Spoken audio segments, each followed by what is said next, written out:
Hi guys, welcome to ఏన్సుల్ అమ్మోస్ log. I hope all are good buddies. కొందరితో friendship లాక్ అబ్బో బాబోయ్ అన్నట్టు ఉంటుంది. కొందరితో ఫ్రెండ్షిప్ సూపర్గా ఉంటుంది. అరే ఇంత బాగుంటుందా అనిపిస్తుంది. వీళ్ళతో ఉంటే నాకు ఎగ్జాక్ట్లీ అదే ఫీలింగ్ వస్తుందండి. వీళ్ళని ఫ్రెండ్స్ అంటాం కన్నా ఒక క్యూట్ ఫ్రెండ్స్ ఫ్యామిలీ అంటే చాలా బాగుంటుంది. ఫ్యామిలీ మెంబర్స్ అయినా మమ్మల్ని తలుచుకుంటారో లేదో, మేము కష్టంలో ఉన్నప్పుడు పట్టించుకుంటారో లేదో తెలియదు, కానీ వీళ్ళు మాత్రం మేము కష్టంలో ఉంటే ఎప్పుడు ముందుంటారు. నేను ఏది చేయాలన్నా సరే, అరే మేము ఉన్నాం కదా, యూ డూ ఇట్ యార్ అన్న సపోర్టింగ్ అయితే ఇస్తారు. సో ఈరోజు మేమైతే కేఎఫ్సీకి వచ్చాము. సో ఒక కాంబో ప్యాక్ తీసుకున్నాము. దీంట్లో స్ట్రిప్స్ అండ్ లెగ్ పీసెస్ అలాగే వింగ్స్ అయితే ఇచ్చారు. 2 డిప్పింగ్ సాసెస్ అయితే ఇచ్చారు. నాకు ఫస్టింగ్ డిప్పింగ్ సాస్ ఎందుకో నచ్చలేదు. మయోనీస్ అయితే తిన్నాను. ఇదైతే సూపర్గా అనిపించింది.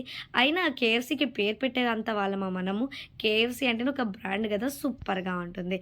సో ఒంగోలులో నెల్లూరు బస్ స్టాండ్ దగ్గర ఉన్న కేఎఫ్సీకి అయితే వెళ్ళాము. దీనికి 3 కోక్స్ కూడా ఇచ్చారు. టేస్ట్ అయితే అదిరిపోయింది.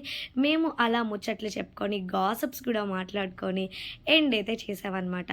తీసుకొచ్చేటప్పుడు కాంబో ఎంత సూపర్గా ఉందో చూసారు కదా. మరి తిన్న తర్వాత ఎంత వర్స్ట్ ఉందో కూడా చూసేయండి. అయితే చూసారా ఎంత వర్స్ట్గా ఉందో. మరి మాతో మామూలుగా ఉంటుందా? మామూలుగా ఉండదు. బాయ్.